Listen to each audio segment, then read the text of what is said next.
이 이야기는 제 대학 친구의 경험담입니다. 대학에서 만나 점차 친해졌고, 어느 날 오랜만에 남자들끼리 모여 집에서 술 한잔 하기로 했습니다. 그날은 또 우연히 영 프로그램을 보게 되었죠. 사실 그 프로그램이 그렇게 무섭지는 않았습니다. 그저 예치한 이야기들의 패널들이 과장되게 놀라며 소리 지르니까 저도 그저 웃으며 봤던 기억이 납니다. 맥주를 마시면서 이런저런 이야기를 나누다 보니 시간 가는 줄 몰랐고, 그렇게 방송이 끝난 뒤 저는 잠깐 화장실에 다녀오게 되었습니다. 그런데 돌아오니 친구가 갑자기 진지한 표정으로 말했죠.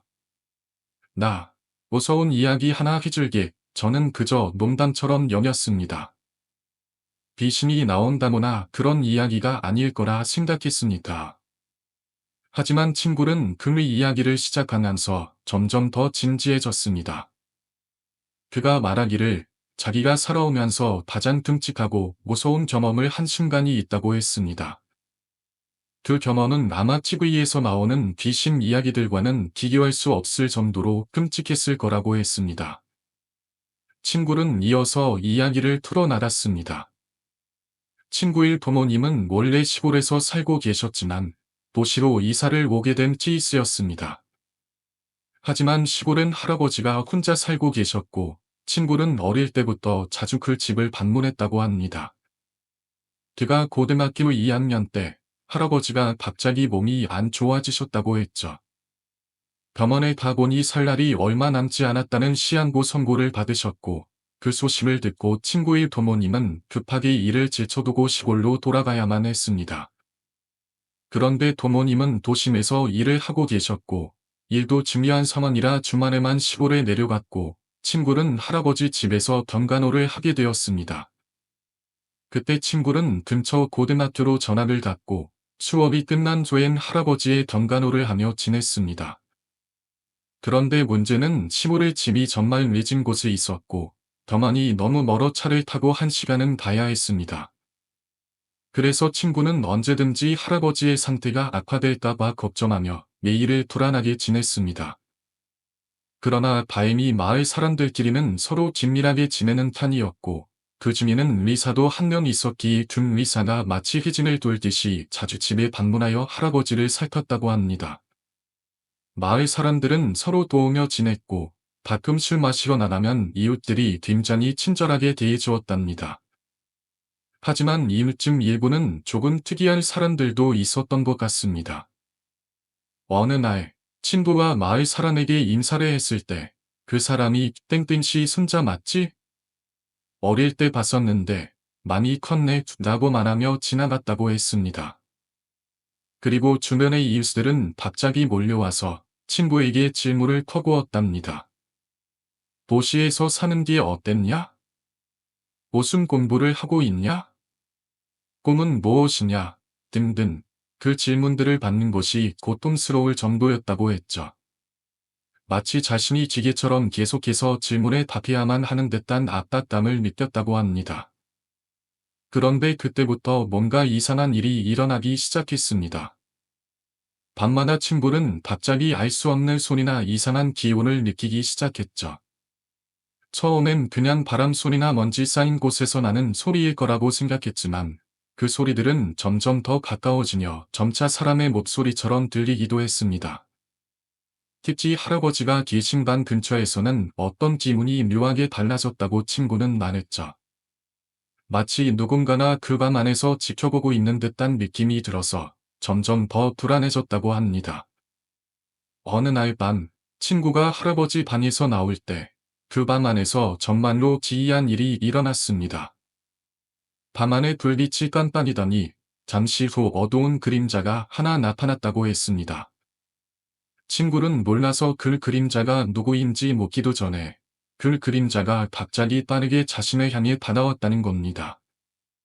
그 순간 친구는 심장이 멎는 듯한 공포에 휩싸였고 방 안에서 뭔가 잘못된 일이 일어나고 있다는 직감이 들었습니다.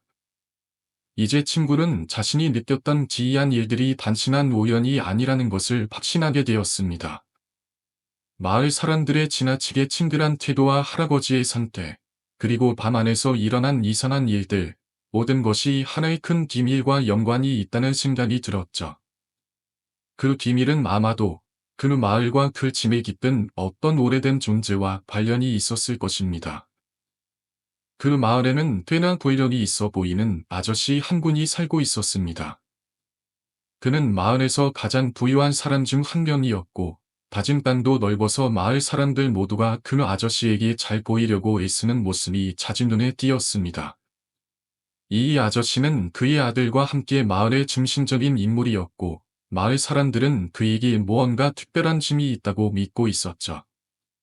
그런 아저씨가 친구를 마음에 들어 했고, 자주 마주칠 때마다 이런저런 질문을 수단했습니다.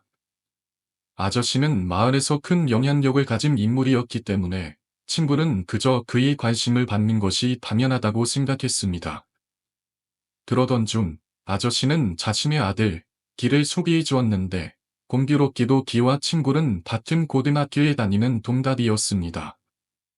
처음 만났을 때 길은 마치 독구름을 타는 여자아이처럼 눈도 제대로 맞추지 못하고 인사를 건네도 대답이 어색할 정도로 낯을 가렸습니다. 그런 모습의 친구는 성격이 내성적이구나라고 생각하며 개스럽지 않게 넘어갔습니다. 사실 마을에서 자란 사람들은 대부분 오랫동안 함께 살아온 이들이 많아서 나이만 비슷하면 고등학교까지 같이 졸업하며 자연스럽게 친구가 되기 마련입니다. 그래서 친구는 그렇게 느끼기까지 했습니다.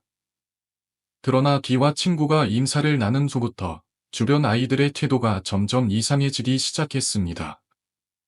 반에 들어가 앉을 때마다 누군가 와서 말했습니다. 너, 기랑 엄청 친하지? 기 아저씨가 너 마음에 든다며 그 말을 들은 친구는 담아나며 이게 무슨 소리일까 하면서도 정확히 부정할 수 없어서 얼버무릴 수밖에 없었습니다. 그렇게 몇 번 더 시간이 흐르고 어느 날 쉬는 시간에 화장실을 가려고 복도로 나오면 저 멀리서 친구들이 몰려서 웃으며 대화를 나누는 모습이 보였습니다. 그 모습은 마치 학교에서 여자아이들이 좋아하는 남자아이에 대해 몰래 웃으며 이야기하는 모습처럼 보였다고 합니다. 학교 분위기가 도심에서 다니던 학교와는 완전히 달랐고 그곳에서의 이상한 위화감은 친구에게 점점 더 커져갔습니다. 친구는 점점 이 상황에 대해 의문을 가지기 시작했습니다. 내가 뭘 잘못한 걸까? 아니면 내가 뭔가 보이지 않는 힘에 끌리고 있는 걸까? 그런 생각을 하며 집으로 돌아가는 길을 걷고 있었습니다. 그런데 이상하게도 집으로 가는 길에는 꼭 마을 사람들, 특히 이웃들이 자주 지나리고 있었습니다. 친구가 반하다면 이웃들은 항상 친절하게 인사를 건네며 또 다른 질문들을 수단했습니다. 기 아저씨랑 친해졌냐? 도시에서는 어떤 생활을 했냐?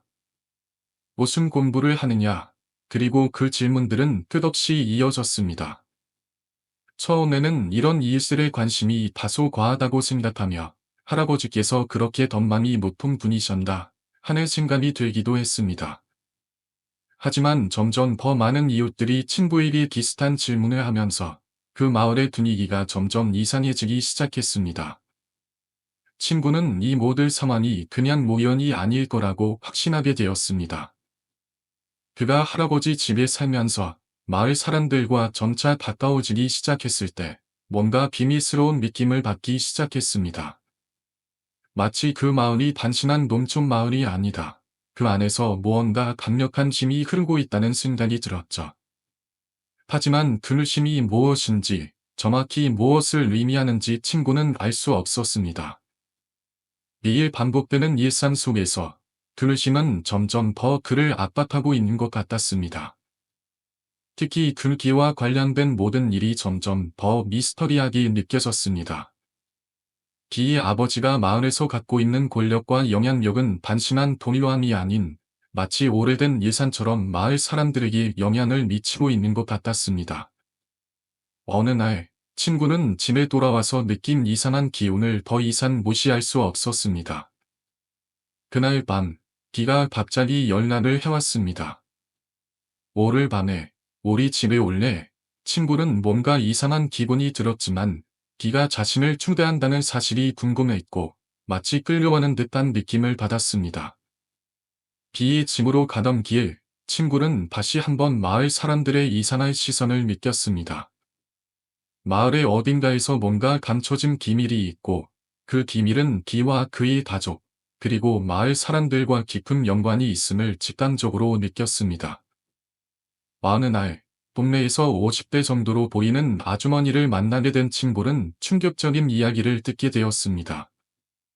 이 아주머니는 마을에서 꽤 오랫동안 살아온 사람으로 마을의 전통과 사람들의 관계에 대해 잘 알고 있었죠. 그날도 친구는 우연히 마을 광장에서 그 아주머니와 마주쳤습니다. 그녀는 갑자기 기는 언젠가 아버지를 따라 이 마을의 촌장이 될 거야. 그래서 기 옆에 잘 붙어서 그를 도와주면 좋을 것 같다 라고 말을 꺼냈습니다. 친구는 이 말을 듣고 담아나며 얼떨떨한 표정을 지었습니다. 무슨 소리야? 비 옆에 붙어서 도와주라고? 그게 무슨 말이지? 라고 생각하며 친구는 다만스럽게도 말문이 막혔습니다. 특히 비가 여자친구를 안 사귀니까 그 아버지가 너를 찍었다 는 그 말은 너무도 이상하게 들렸습니다.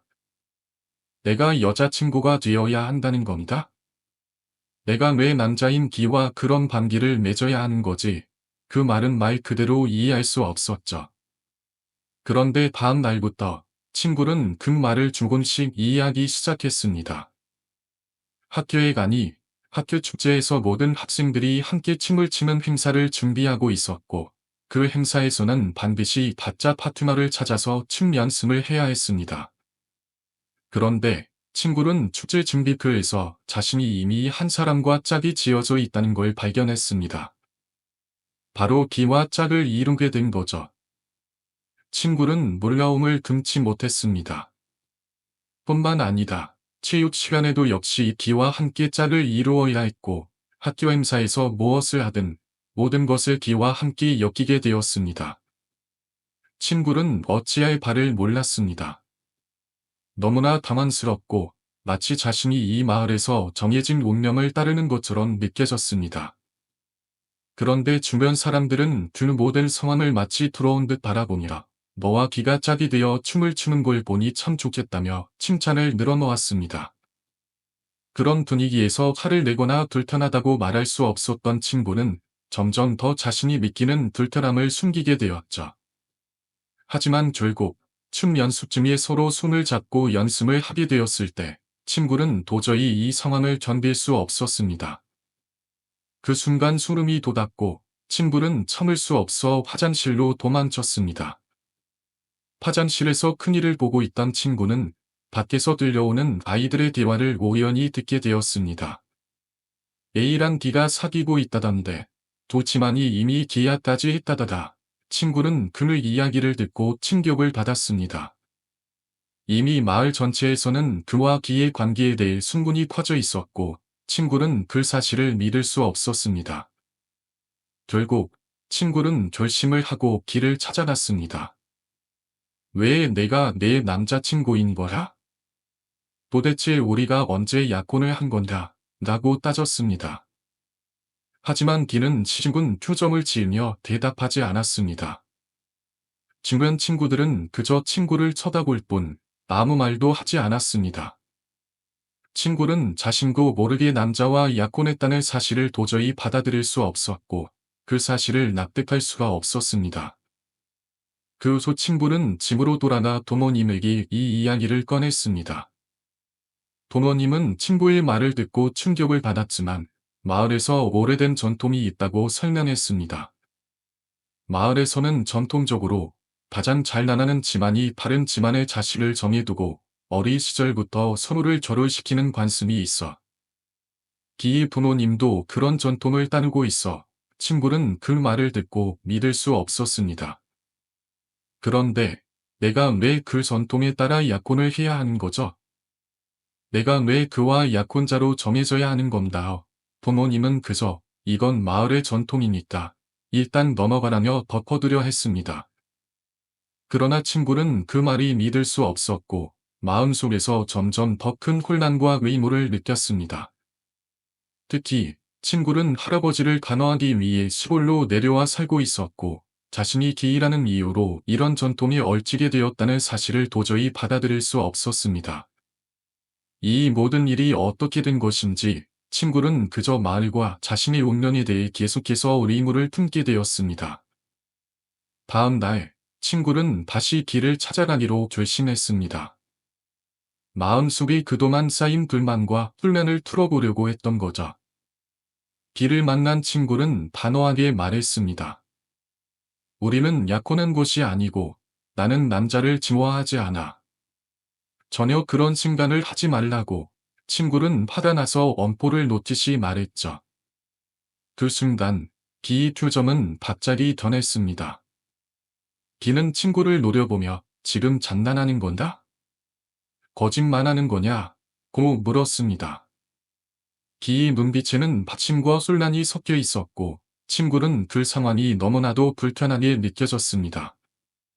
친구는 더 이상 참을 수 없어서 나는 기이도 아니고 부모님이 마음대로 훌사를 결정하는 건 말도 안 되는 일이다. 라고 소리쳤습니다. 그 말이 끝나자마자 기는 얼굴이 붉어지며 화를 참지 못하고 기대를 세우고 말았죠. 기는 결국 그 자리에 주저앉아 울음을 터뜨렸습니다. 그때 주변에 있던 친구들이 하나둘씩 기의 주변으로 몰려들었습니다. 그들은 기를 달래려는 듯 기의 옆에 달아가서 친구를 째려보며 어떻게 내가 그럴 수 있는가 고 소리치기 시작했습니다. 친구는 자신이 미친 것처럼 느껴졌습니다. 학생들이 미쳐도 이렇게 미칠 수는 없다고 생각했지만 그들의 광기 어린 태도는 정말 두려움을 불러일으켰습니다. 친구는 더 이상 그 자리에 있을 수 없어 급하게 자리를 피할 수밖에 없었습니다. 그리고 그 다음 날부터 친구는 정말로 무서운 게 뭔지 알게 되었습니다. 학교에 가자마자 친구는 모든 학생들이 자신을 왕따시키고 있다는 것을 실감했습니다. 책상에 앉으면 책상이 망가져 있거나 잠시 자리를 비우면 책상이나 가방에 똥이나 오줌이 뿌려져 있었습니다. 밥을 먹을 때면 여기저기서 욕설이 들려왔습니다. 친구는 자신이 괴롭힘을 당하고 있다는 사실을 알았지만 그건 단순한 괴롭힘이 아니었습니다. 그것은 공개적으로 마치 모두가 자신을 괴롭히는 게 당연한 일인 것처럼 대놓고 이루어졌습니다. 친구는 그 상황을 도저히 받아들일 수 없었습니다. 모든 것이 너무 비현실적이고 잔인하게 느껴졌죠. 학교에서 왕따를 당하는 것도 모자라 집으로 돌아가면 또 다른 괴롭힘이 기다리고 있었습니다. 마을에서는 부모들이 찾아와서 친구의 집 앞에 죽은 동물의 사체를 던져놓거나 대놓고 욕설을 퍼붓고 심지어는 너희 할아버지 빨리 죽었으면 좋겠어 라고 소리쳤다고 합니다. 친구는 그 모든 괴롭힘을 당하면서도 어떻게 반응해야 할지 몰랐습니다. 이 모든 상황은 너무 무서웠고 반항을 해도 더 큰 위험이 따를 것 같은 기분이었죠. 그 지사는 정말 끔찍했다고 합니다. 반항이라도 하려면 바로 죽일 것처럼 위협을 받았다고 했습니다. 친구는 단 한 번도 제대로 반응하지 못했습니다. 그 모든 것이 너무 두려운 상황이었기 때문입니다. 그런 상황이 계속해서 이어졌고 친구는 점점 더 고립되어 갔습니다. 가장 기억에 남는 일은 담임 선생님이 학교에서 친구를 불러서 상담을 하자고 했던 일이었습니다. 그런데 상담을 하러 갔더니 선생님은 그냥 사귀면 안 되겠니라 여 받아들이라고 독촉했답니다. 친구는 이 말이 너무나도 충격적이었고 자신이 왜 이런 상황에 처하게 되었는지 도저히 이해할 수 없었습니다. 그리고 저녁에는 집에 전화를 걸어 계속해서 사귀라고 독촉을 했다고 합니다. 선생님이 그렇게 말할 수 있는 이유가 무엇인지 친구는 정말로 이해할 수 없었습니다. 자신의 삶은 온통 이상한 일들로 가득 차 있었고 그런 일들이 일어나는 이유는 전혀 알 수 없었습니다. 이 지옥 같은 삶에서 나를 살려준 것은 바로 할아버지였다. 할아버지께서는 이미 오랜 병수에 시달리시면서 거의 움직이실 수 없는 상태였지만 그분 덕분에 나는 그나마 살아날 희망을 갖게 되었다. 하지만 할아버지가 돌아가시고 나서야 나는 정말로 이곳에서 탈출할 수 있다는 사실을 실감했다. 사실, 내 상황은 부모님에게도 이미 이야기한 바 있었지만, 할아버지께서 집에서 누워 계신 동안 내가 할 수 있는 일은 아무것도 없었다.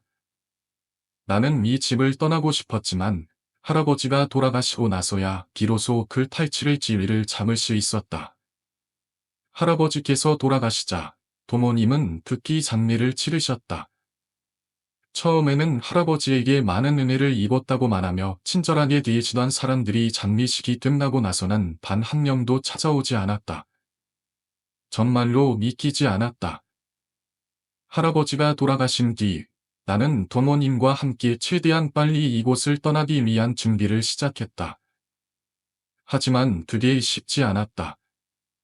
마을 사람들이 할아버지 집 앞에서 짐을 치고 있었고 이사짐을 옮기는 도중에도 계속해서 욕을 퍼붓기 시작했다.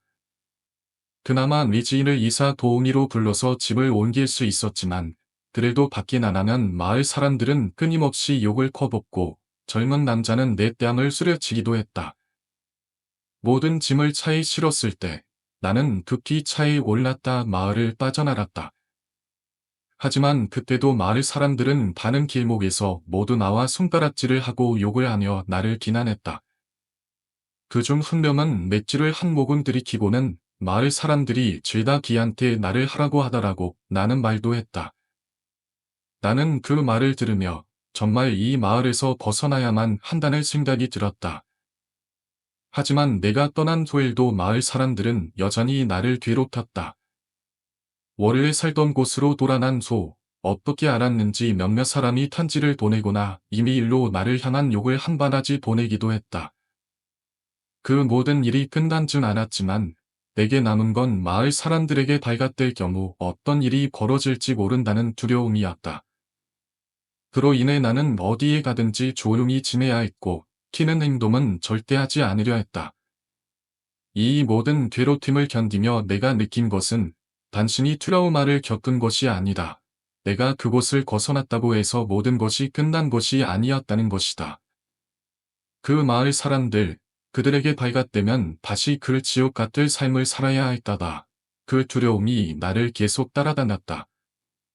그런 생각을 하며 나는 오늘까지도 조용히 그곳을 떠난 이후로는 사람들과 거리를 두고 지내고 있다. 이 이야기는 어느 날 갑자기 떠오른 이야기이기도 하지만 그 당시의 기억이 너무 선명해서 잊혀지지 않는다. 그래서 지금 이 자리를 빌려 이야기를 나누고자 한다. 그리고 이야기를 하면서도 여전히 그때의 두려움과 그 마을 사람들에 대한 미련이 남아있는 것 같다. 마음이 복잡하다. 이제 조금 더 나은 삶을 살아가고 있지만 그 당시 겪은 일들은 나를 여전히 괴롭히고 있다. 그렇기에 이 이야기를 남기고 나누고 싶었다. 아마 이 글을 읽을 사람들은 이 이야기가 어떤 의미를 갖고 있을지 모르겠지만 나는 이 이야기가 나에게는 정말 중요한 이야기이기 때문이다. 아마 한국에서 살고 있는 분들이라면 반남에 대해 잘 아실 것입니다. 반남은 서울 중에서도 중심지로 도심 중에서도 정말 중요한 지역이자 그만큼 사람들도 많고 주변 건물들이 세련되며 높을 수밖에 없는 곳입니다. 특히 성본이 위치한 곳에는 더욱 그런 분위기가 느껴지죠. 반남은 언제나 활기차고 바쁘게 돌아가는 곳이다. 그런 도시 속에서 일하는 건 아주 특별한 경험이 될 수 있습니다. 하지만 그만큼 익숙한 일상 속에서도 때때로 이상한 일이 벌어지곤 합니다. 저는 강남에 있는 한 카페에서 알바를 시작한 지 얼마 되지 않았을 때 조금 이상한 광경을 목격하게 되었습니다. 그날도 마감을 앞두고 있던 늦은 저녁, 저는 잠시 쉬려고 가게 밖으로 나갔습니다. 대개 이런 늦을 시간에 쉬는 사람들은 많지 않지만 나는 가게에서 일한 뒤 잠깐 담배를 피고 싶어서 밖으로 나갔죠. 대개 흥미진 곳에서 담배를 피우게 되는데 저는 등 무리에 껴서 담배를 피우고 있었습니다. 그렇게 담배를 피면서 휴대폰을 확인하고 있던 중 갑자기 뭔가 이상한 냄새가 나는 것을 느꼈습니다. 담배를 태우는 냄새는 익숙한데 그건 아니었습니다. 그 냄새는 담배가 아니라 정말로 뭔가 타고 있는 듯한 냄새였습니다. 처음에는 이게 무슨 냄새일까 싶었지만 점점 더 강해지는 냄새에 나는 자연스럽게 주변을 둘러보게 되었죠. 주변에 음식점들도 많았기 때문에 그런 냄새가 날 수도 있겠다는 생각이 들었습니다. 하지만 이 냄새는 음식에서 나는 냄새와는 전혀 달랐습니다. 뭔가 불에 타는 나무 냄새, 그러니까 캠핑이나 패션에 놀러갈 때 태우는 잠자리의 냄새와 비슷했습니다. 그 냄새는 더 이상 담배의 연기가 아니라 정말로 타는 냄새였죠. 그런 냄새는 처음 느껴보는 느낌이라서 뭔가 이상한 기분이 들었습니다. 그런데 그 순간, 다른 사람들이 눈치를 챘는지 모두 같은 방향을 쳐다보고 있었습니다. 나도 그 방향을 따라 쳐다봤고, 그때 시선이 멈춘 곳에 바로 연세 지긋한 할아버지 한 분이 있었습니다. 그 할아버지께서 길 한복판에서 나무를 태우고 계셨습니다. 사람들이 지나다니는 길목 한복판에서 불길이 치솟을 정도로 화력이 강한 불을 피우고 계셨습니다. 사람들이 다 지나가려면 불길을 피해가야 했고 대부분은 방황한 기색이 역력했죠. 그 상황을 보며 나는 도대체 왜 이 시간이냐, 그리고 왜 사람들이 이렇게 많은 길목에서 불을 피우고 계신 건지 궁금해졌습니다. 할아버지의 모습도 조금 이상했습니다. 길 한가운데서 불을 피우고 계셨지만 옷차림은 매우 초라했거든요. 마치 폐지를 줍는 분처럼 난림과 오래된 슬리퍼를 신고 계셨고 그 옆에 쌓인 박스들을 하나하나 불 속에 휙휙 던지며 불을 지피고 계셨습니다. 정말 이상한 일이었죠. 솔직히 말하자면 아무리 화력이 세다고 해도 주변에 태울 만한 곳들이 많지 않아서 불이 옮겨질 것 같다는 생각은 들지 않았습니다. 그럼에도 불구하고 불길이 커지는 게 불안해 보였죠. 그리고 이미 튀고 있던 담배가 다 타들어가고 있다는 걸 깨닫고는 급히 가게로 돌아가야겠다는 생각이 들었습니다. 마감 시간도 가까워지고 있었기 때문에 일을 끝내기 위해서라도 빨리 돌아가야 했죠. 그렇게 그날의 일은 제 머릿속에서 사라졌습니다. 할아버지의 행동은 조금 이상하고 충격적이었지만 그때는 별로 생각하지 않고 넘어갔습니다. 한 일주일 정도가 지나고 그날 다시 그 할아버지를 마주치게 되었습니다. 그날은 점장님과 함께 쉬는 시간에 담배를 피우고 있었고 시시콜콜한 이야기들을 나누고 있었습니다. 그때 또다시 그 할아버지가 저희 앞을 지나가셨습니다. 이번엔 더 가까이 지나가면서 담배 연기를 옆으로 내트며 할아버지에게 정중히 인사를 드렸습니다. 할아버지는 그냥 대충 고개를 끄덕이셨죠. 그 짧은 순간에도 뭔가 섬뜩한 느낌이 들었습니다. 할아버지는 여전히 초라한 모습 그대로였고 그 냄새는 여전히 남아 있었죠. 사실 그때는 조금 이상한 기분을 느꼈지만 그냥 그런 사람일 수도 있겠다고 생각하고 넘겼습니다. 하지만 그날 이후로 계속 그 할아버지와의 만남이 마음에 걸렸습니다. 그 불길을 키우던 날의 기억이 선명하게 남아 있었기 때문이죠. 무엇인가 설명할 수 없는 느낌이 들었고 그 불길이 내게 어떤 경고였던 것은 아닐까 하는 생각이 들었습니다. 그리고 나서 한 번은 그 할아버지에 대해 좀 더 알게 되었습니다. 사실 그때까지는 그냥 이상한 사람이라고만 생각했었죠. 그런데 어느 날 저희 가게가 있는 건물의 주인이 바로 그 할아버지라는 이야기를 듣게 된 거였습니다. 처음에는 믿기 힘들었지만 점장님이 그렇게 말하시더군요. 그때 갑자기 역시 사람은 겉모습만 보고 판단하면 안 되겠구나 라는 생각이 들었습니다. 할아버지의 모습만 보고서는 그분에 대해 바로 판단할 수 없다는 걸 깨닫게 되었죠. 그때부터 할아버지에 대한 호기심이 더 커졌습니다. 왜 그분은 그런 행동을 반복하는 것일까? 왜 돌을 키우는 걸까? 그 이유가 무엇일까? 그 의문은 점점 제 마음속에 자리 잡았습니다. 그런데 며칠 뒤 또 다시 그 할아버지를 보게 되었습니다. 그 할아버지께서 여전히 종이를 태우고 계셨고 이번에도 역시 골목길 한복판에서 나무와 폐지를 불태우고 계셨습니다. 그 모습이 너무나도 반복적이고 이례적이라서 그 행동의 진짜 목적이 무엇인지 궁금해졌습니다. 물론 그런 의무를 가지고 있었지만 저도 직접 할아버지에게 달아가서 물어보는 것이 쉽지 않았습니다. 그래서 생각한 방법은 점장님에게 이 이야기를 전하고 할아버지의 행동에 대해 좀 더 알아보는 것이었죠. 그래서 그날 점장님에게 달아나 그 할아버지에 대해 물었습니다. 점장님, 혹시 그 할아버지에 대해 아세요? 그분 왜 자꾸 불을 찌는 걸까요? 라고 물었죠. 그때 점장님은 저의 말을 바로 알아차리셨고, 그 할아버지? 왜 그런 행동을 하시는지 나도 모르겠어. 라고 대답하셨습니다. 그때 저는 점장님의 답을 듣고 나서 그 할아버지의 행동이 더 이상 궁금해지지 않을 수 없었습니다. 그때부터 그 할아버지의 행동이 점점 더 신경이 쓰였고, 저는 그 이유를 알아내고 싶다는 생각이 미쳐버릴 것 같았습니다. 하지만 제 성격상 그렇게 대놓고 할아버지에게 직접 물어보는 건 쉽지 않았습니다. 그래서 혼자서 계속 궁금증을 품고 그 할아버지를 지켜보기만 했죠. 그렇게 시간이 흘러 약 한 달 정도가 지나고 나서 또 한 번 그 할아버지를 마주치게 되었습니다.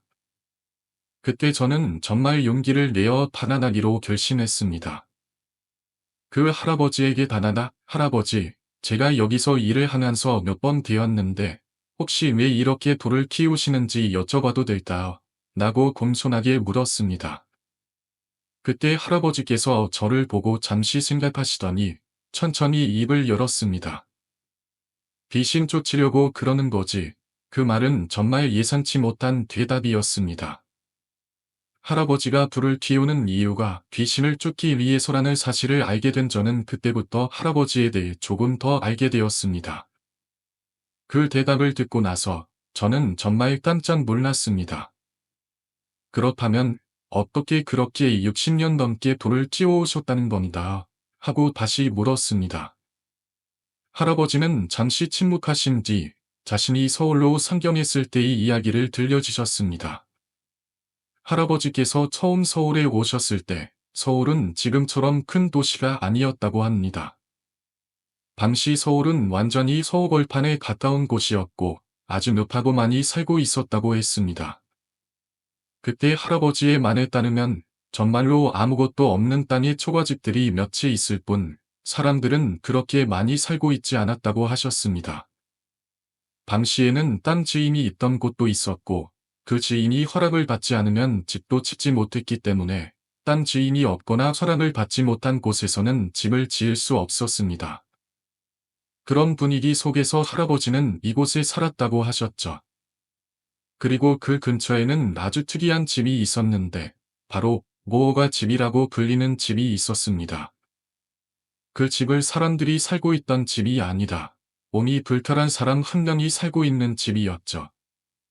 할아버지께서는 그 집에 대해 더 이야기해 주셨습니다. 그 집에 살고 있던 불편한 몸의 사람은 매일 근처를 돌아다니며 먹을 것을 구하거나 풀을 뜯어 먹고 살았다고 하셨습니다. 그 사람은 다른 사람들과 거의 대화하지 않고 혼자서 살아갔고 그 집도 그 사람만을 위한 곳이었죠.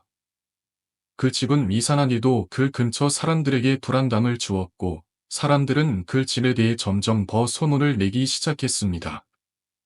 결국 그 불안감이 점점 커지면서 할아버지는 그런 귀신의 기운을 쫓기 위해 나무와 종이를 태우기 시작했다고 합니다.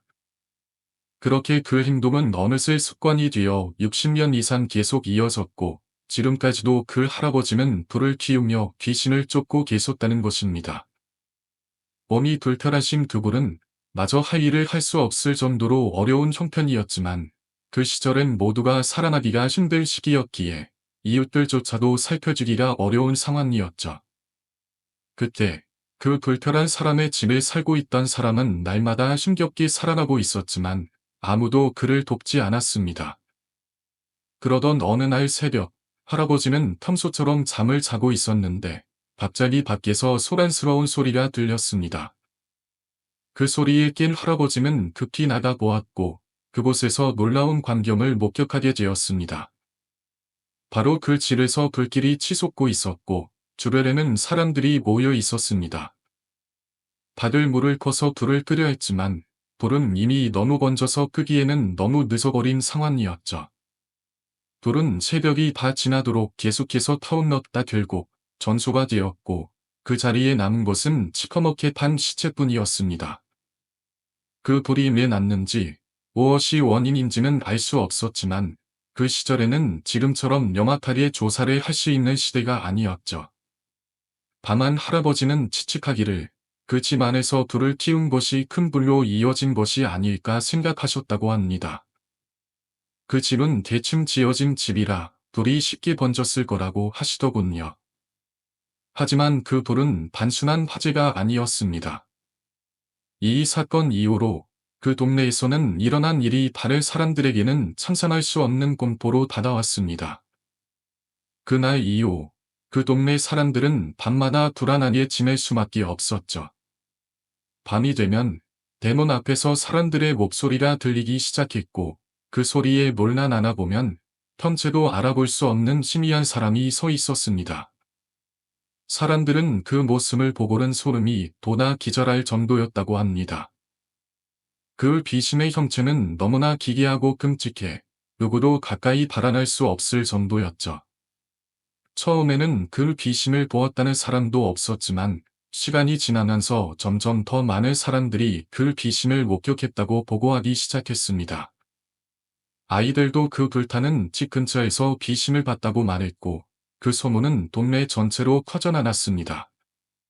이제는 동네 사람들 누구나 그 귀신을 보았다고 믿게 되었습니다. 그럼에도 불구하고 다른 동네로 이사 갈 형편이었던 사람은 거의 없었죠. 그러다 보니 그 귀신은 점점 더 많은 사람들을 괴롭히게 되었습니다. 그 귀신을 보았다는 사람들은 밤마다 괴로워하고 그 중 몇몇은 며칠 동안 쓰러져서 깨어나지 않기도 했습니다. 결국 마을 사람들은 그 문제를 해결하기 위해 뭔가 방법을 찾을 수밖에 없었습니다. 하지만 전통적으로 무당이나 귀신을 다룰 수 있는 사람을 불러 해결하는 방법은 선택하지 않았습니다. 마을 사람들은 그저 집 앞에 불을 키워 놓는 방법을 선택했죠. 그렇게 불을 키워 놓으면 그 불타서 죽을 사람의 고통을 그대로 기억하고 있을 것이므로 그 글절을 지나가지 못하게 할 수 있을 것이라는 생각이었습니다. 그 이후로 매일 밤마다 동네 곳곳에서 불이 키워졌고 낮이면 아이들이 마을 곳곳을 돌아다니며 땔감을 모으기 위해 휘내기도 했습니다. 할아버지 역시 예외는 아니었습니다. 할아버지 역시 집 앞에 돌을 키워 놓았고 그것이 그 후로는 습관처럼 되었죠. 그렇게 오랫동안 이곳에 살고 있었던 할아버지는 운이 좋게도 건물을 갖게 되었고 그 근처가 바로 불을 타서 죽은 집이 있다고 말씀하셨습니다. 그 집에서 일어난 불사의 사건은 여전히 할아버지에게 큰 충격을 남겼고 그 후로도 계속해서 불을 키우는 습관이 이어졌습니다.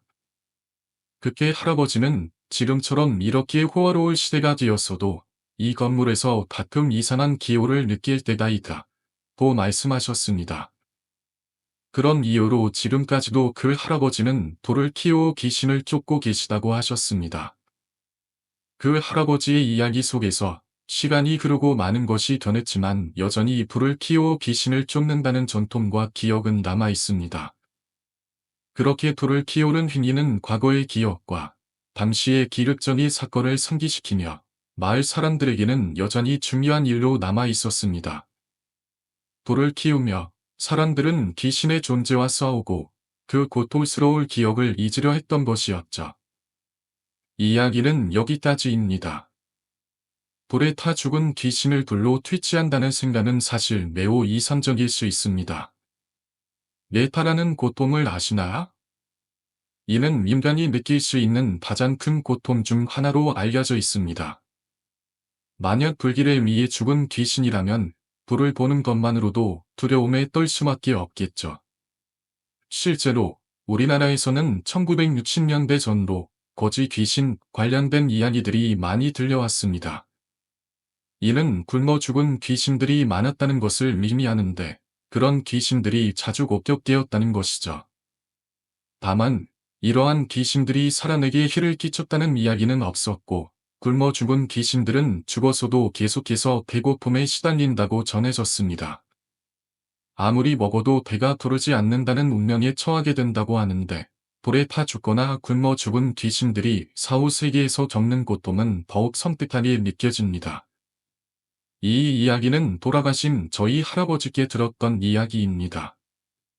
1960년대 초반, 당시 30대였던 저희 할아버지는 증조 할아버지와 함께 목포에서 미너 어장을 크게 운영하셨습니다. 그 당시만 해도 목포 바다에서는 민어가 정말 많이 잡혔다고 하더군요. 민어는 잡히면 등 울음소리가 엄청나게 커서 수많은 민어들이 함께 울부짖는 소리가 해안가에 있는 마을까지 들릴 정도였다고 합니다.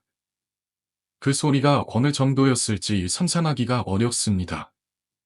2월 중순, 민어가 한참 잡히던 시기, 할아버지와 증조 할아버지, 그리고 선원들은 그날도 어김없이 늦은 밤, 어두운 바다 속을 헤치며 민어를 잡으러 갔습니다.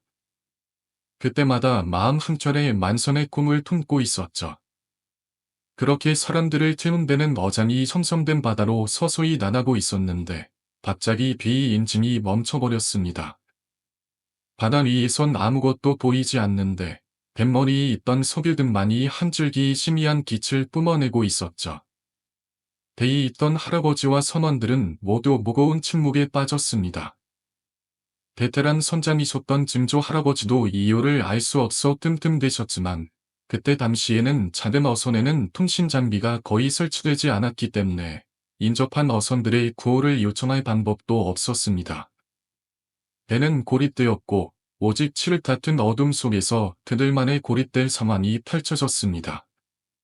석유등에서 나오는 빛은 점차 희미해졌고, 밤의 공포는 그들을 더 깊은 고립으로 몰아넣었습니다. 불안한 침묵이 계속될 수밖에 없었고, 그들의 마음속에서 불안과 공포가 서서히 자리를 잡았습니다. 그런데 그때, 한 선원이 마치 공포에 질린 듯한 목소리로 소리쳤습니다. 저기, 무엇인가가 떠 있습니다. 모두가 그쪽을 바라보았고, 그 눈앞에는 그 누구도 믿지 못할 광경이 펼쳐졌습니다. 바닥 위에는 이상한 형체가 떠 있었고, 그것은 마치 사람처럼 보였지만, 그 형체가 어떤 것인지 정확히 알 수 없었습니다. 선원들은 겁에 질려 대의 곳곳을 살펴보았고, 그때 할아버지가 정신을 차리고 말했습니다. 우리는 지금 그 무언가와 마주친 걸지도 모른다. 이후에도 배는 계속해서 멈춰 있었고, 고립된 상태에서 모든 이들은 그 형체가 무엇인지, 왜 나타났는지에 대해 이야기하기 시작했습니다. 하지만 그들은 그 형체에 대해 아무런 해답도 찾지 못했습니다. 선원들은 하나둘씩 두려움에 휩싸여 배 안에서 서로를 살피기 시작했으며, 모든 일이 끝나고 나서도 그때의 상황을 기억하며 밤마다 그 바다를 떠올리곤 했습니다. 그 사건이 있었던 이후로 그 바다는 그들에게 공포의 상징이 되었고, 그들은 그 바다에서의 경험을 누구에게도 말할 수 없었습니다. 할아버지는 그 일이 있음소 다시는 밭은 바다에서 미러를 잡지 않으셨고, 증조 할아버지도 그 사건을 기로하고 다른 항로로 배를 띄우셨다고 합니다. 이 이야기는 우리 가족 사이에서 전해져 내려오고 있으며, 그날 밤의 공포는 아직도 우리 가슴 속에 깊게 새겨져 있습니다. 이제는 그 바다가 어떻게 변했는지 모르겠지만, 그때의 이야기는 여전히 우리 마음속에 살아 숨쉬고 있습니다. 청할 수도 없었고, 더군다나 증조 할아버지는 다른 어선들이 몰리는 흔한 어장을 피해서 본인만이 알고 있는 황금 어장으로 향하고 있었기에, 배는 점점 더 깊은 바다로 나아갔습니다. 개의 인질 소리만이 그 고요한 바다를 다루고 있었고, 그 외에는 아무 소리도 들리지 않았습니다. 탐탐한 어둠 속에서 배는 계속해서 나아갔고, 그 바다는 마치 아무것도 존재하지 않는 듯한 점적이에 휩싸여 있었습니다. 모든 선원들이 느끼기에 이 바다는 단지 고요한 것만이 아니다. 무엇인가 이상한 기운이 감도는 듯한 느낌이었습니다. 그러던 중, 한 선원이 갑자기 소리쳤습니다. 저기, 희미하게 섬이 보입니다. 그 선원의 말을 듣고 증조 할아버지를 비롯한 모든 선원들의 시선은 자연스럽게 그가 가리키고 있는 손가락 끝을 향했습니다.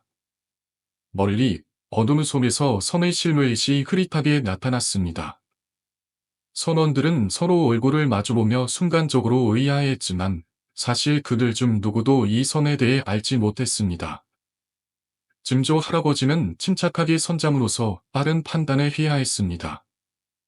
당시 바다의 조류 흐름이 그 섬의 방향과 일치하고 있었고 그 흐름을 타면 약 1시간 정도면 그 섬에 도달할 수 있을 것 같았기 때문입니다. 저 섬으로 가자. 증조 할아버지가 결단을 내리자 선원들은 즉시 움직였고 배는 조류를 타고 점차 섬으로 향하기 시작했습니다. 그들은 그 섬이 무엇인지 알 수 없었지만 조류의 흐름을 따라가다 보면 어느 정도 섬에 가까워지게 될 것이라는 확신이 있었습니다. 1시간 정도를 조류를 따라갔을 때 마침내 배는 그 섬에 무너져가는 선착장에 도착했습니다. 그러나 도착한 증조 할아버지는 이 섬은 타고났기 중얼거리며 몰랑투점을 지었습니다. 그 당시 1960년대는 북한의 무장 단첩들이 자주 남쪽으로 침투하던 시기였습니다. 단첩들이 서해안에 있는 작은 섬을 거점으로 사마 공작 접선 활동을 하는 경우가 많았던 시대였죠. 그래서 이 섬은 당시 이미 전대 정책이 이미 주민들이 모두 떠난 무인도로 남아 있었고 섬의 정체는 점차 드러나기 시작했습니다. 배가 정박하자 쓰러진 말이 눈에 띄었고 증조 할아버지는 이 섬에서 이상한 일을 느끼기 시작했습니다. 할아버지와 선원들이 배에서 짐을 내리고 어리둥절한 상태로 섬을 둘러보고 있을 때 증조 할아버지는 계속해서 말을 이어갔습니다. 나도 이 섬의 존재는 들었던 적이 있어. 박수가 살았던 곳이 여기야. 증조 할아버지가 이야기하자 모두가 조금씩 귀를 기울였습니다. 박수라는 인물은 이 섬에서 굉장히 유명한 무당이었고 사람들은 그의 점을 보러 자주 이곳을 찾았다고 합니다. 박수의 집은 훈산 사람들로 독적이었고 그에 대한 이야기는 이 마을과 인근 마을에서 많이 떠돌고 있었습니다. 하지만 그의 삶은 그렇게 순탄하지 않았습니다. 어느 날 박수는 이웃 마을의 일지와 점을 보고 있었는데 그 일지의 도인이 갑자기 죽으면서 문제가 생겼습니다. 마을 사람들은 일지의 도인이 죽은 것은 박수나 내린 저주 때문이라고 믿었고 이로 인해 박수는 마을에서 모함을 당하게 되었습니다. 박수는 결국 마을 사람들에게 심하게 맞아 존눈을 실명하게 되었고 큰 손가락질과 욕을 들으며 마을을 떠나게 되었습니다. 그는 이 섬에 작은 집을 지어 고립될 생활을 시작했고 섬의 주민들은 종종 그의 짐을 찾아나 점을 보고 음식을 가져다 주었다고 합니다. 증조 할아버지는 그 당시 박수와 관련된 이야기들을 들었지만 당시에는 그저 그런 이야기라고 생각했다고 말했습니다. 그러나 그는 그 소에 이 섬의 이야기가 점점 더 어두운 진실을 숨기고 있음을 깨닫게 되었습니다. 그리고 선독 전쟁이 발발하면서 이 섬은 더 이상 외고의 눈에 띄지 않게 되었습니다. 북한군의 유격대 보트가 이 섬을 덮쳤고 그 섬은 더 이상 사람들의 발길이 닿지 않는 고요한 장소가 되었습니다. 증조 할아버지는 그 사건을 되돌아보며 이 섬에서 벌어졌던 일이 단순한 우연이 아니었음을 직감했습니다. 그날 밤 선원들은 다시는 이 섬에 돌아오지 않겠다고 다짐하며 배를 떠났습니다. 이 섬에서 벌어진 일이 결국 그들에게 큰 영향을 끼쳤고 섬에 관한 이야기는 코의 모리 가족의 전설이 되었습니다. 이 이야기는 모리 마음속에서 사라지지 않고 이 섬의 미스터리는 여전히 해결되지 않은 채로 남아 있습니다. 얼마 되지 않았던 시간 동안 섬마을 사람들은 모두 잔인하게 학살당했습니다. 그 무당도 예외 없이 그 기극적인 운명을 피할 수 없었습니다. 그 무당은 죽기 전 유격대에게 마지막으로 붓을 해달라고 간청했습니다. 그것은 아마도 죽음을 알리는 굿이었을 것이라고 전해지고 있습니다. 당시 유격대는 처음에는 그가 간청하는 것이 단순히 굿을 원하는 것이라 생각했지만 그는 절박한 마음으로 자신이 죽음을 앞두고 있다는 것을 알리고 싶었던 것이었습니다. 그들은 의아해하면서도 구경거리로 삼기 위해 설악했고 박수는 그 자리에서 생애의 마지막 붓을 시작했습니다. 하지만 그 후 붓이 끝날 무렵 박수는 유격비의 총에 의해 목숨을 잃었습니다. 그의 굿이 끝날 때쯤 유격배는 박수의 마지막 의식이 끝났다는 것을 확인한 뒤 그를 차가운 총알로 죽였다고 전해집니다. 그 후 인천 상륙작전으로 국군의 전세가 역전되었고 공겸수색대가 그 섬을 찾았을 때 그들이 마주한 것은 참혹한 학살의 현장뿐이었습니다. 섬의 모든 마을 사람들은 이미 모두 죽임을 당했고 그 누구도 살아남지 않았습니다. 그러나 그 섬에서의 학살은 그들의 고통을 끝내지 못했습니다. 정전협정이 체결된 소 몇몇 사람들이 여업 활동을 위해 섬에 들어갔지만 그곳은 이미 정부의 정책에 의해 다시 곤도가 되어버렸습니다. 그 섬은 이제 아무도 가려 하지 않는 완전히 버려진 땅이 되어버렸습니다. 증조 할아버지가 이 모든 이야기를 끝내자 그를 포함한 모든 선원들은 얼어붙은 듯한 투정을 지었습니다. 만원은 설명할 수 없는 기묘한 공포가 모두의 마음을 휘감았습니다. 하지만 이내 그들은 텀정심을 되찾고 다시 한번 섬을 둘러보기로 했습니다. 섬은 생각보다 작은 면적을 자랑했으며 해선착장을 지점으로 몇 채의 테라들이 서 있었고 예전에는 사용되었을 것으로 추정되는 우물도 있었습니다. 그들은 상황이 위급하다고 판단하고 급하게 사람들이 목을 수 있을 만한 태가로 향했습니다. 밤새 차가운 바람에 쓸쓸한 정적이 감도는 그곳에서 그들은 일단 자리를 잡고 잠을 청하기로 했습니다. 날이 밝아오면 오닥불을 지펴 지나가는 개들에게 구조 신호를 보내기로 결정을 내렸습니다. 하지만 모두가 걱정 없이 잠에 빠져들던 그 새벽, 어느 순간 오줌이 마려워 일어난 할아버지는 깨달았습니다. 그 선원이 없어졌군. 그 선원은 이미 사라진 뒤였고 그의 흔적은 어디에도 없었습니다. 증조 할아버지는 급히 다른 선원들을 깨우며 모두 함께 그 선원을 찾으러 나섰습니다. 그들은 섬 곳곳을 뒤지기 시작했습니다. 그러던 중 저 멀리 산등섬 위에서 작은 불빛이 깜빡이는 것을 발견했습니다. 그들은 그 불빛을 향해 발걸음을 재촉했습니다. 그 불빛은 그들을 이끌듯이 그곳으로 계속해서 인도했습니다. 그 불빛이 있는 곳에 도달한 선원들은 그 앞에 서 있는 작은 초가집을 발견했습니다. 그 집에서 불빛이 새어나오고 있었고 그 주변으로 진한 향냄새가 퍼져나갔습니다. 그 향기는 섬의 다른 곳에서 맡을 수 없던 매우 독특한 향이었습니다. 불빛과 향냄새, 그리고 초가집의 기이한 분위기는 선원들의 마음을 불안하게 만들었고 그들의 심장은 미친 듯이 뛰기 시작했습니다. 일행은 멈추지 않고 초가집으로 달아났습니다.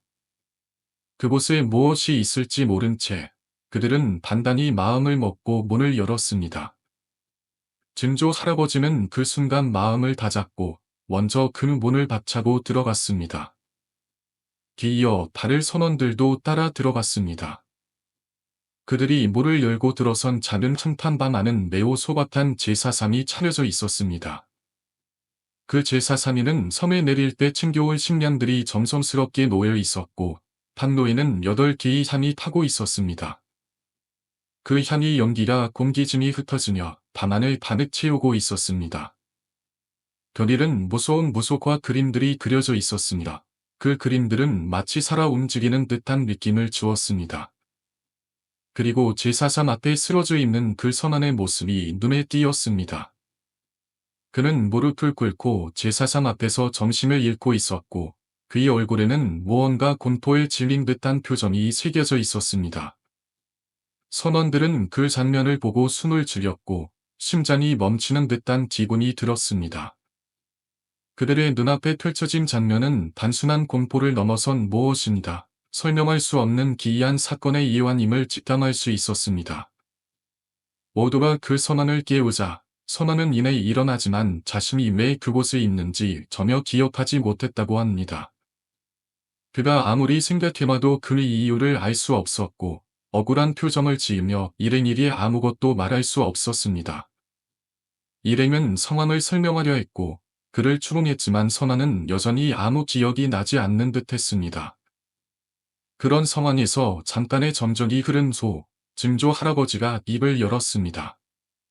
아, 박순아 기다리고 있었던 거다.